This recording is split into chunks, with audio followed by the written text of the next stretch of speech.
I mean, this is a pretty significant defection, Lisa, and it really appears from the outside looking in that you've got Bashar al-Assad beginning to lose his grip on power. Absolutely. This is one of the most significant diminishing of power for the Bashar al-Assad regime.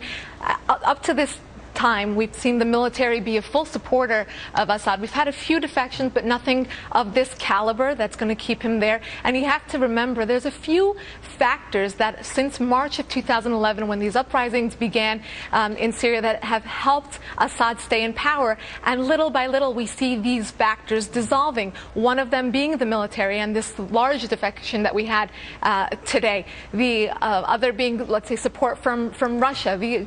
The two other elements that still remain in place, however, that are keeping him there are the Alawite community, the minority Shiite community that Assad comes from is still in place and still a large supporter of him, and as well as the Iranian regime. So we are getting closer and closer, and this news of this general defecting is just one step closer to the imminent collapse of the Assad regime.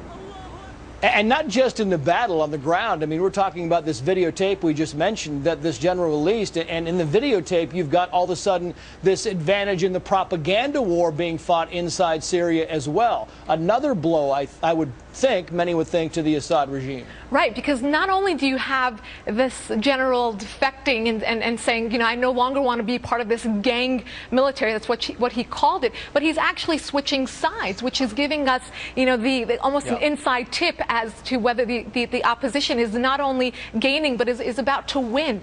So I think when they're switching sides and going to the winning team, so to speak, we can almost predict that this is going to be very soon, we're going to see a collapse of this regime completely. And as you say, he's not just leaving. I mean, he is switching sides. Right, and now and there's these reports coming out, Lisa. Right, publicly leaving and criticizing the regime. And now you got these reports that the rebels could take over this key military base in the north, and if they take over this military base, that they could actually kind of choke off supplies going into Damascus as well as Aleppo, the two largest cities in the country. That could be a huge blow to the Assad regime. Absolutely. You have Assad's only base right now is Damascus. He's holding on to that.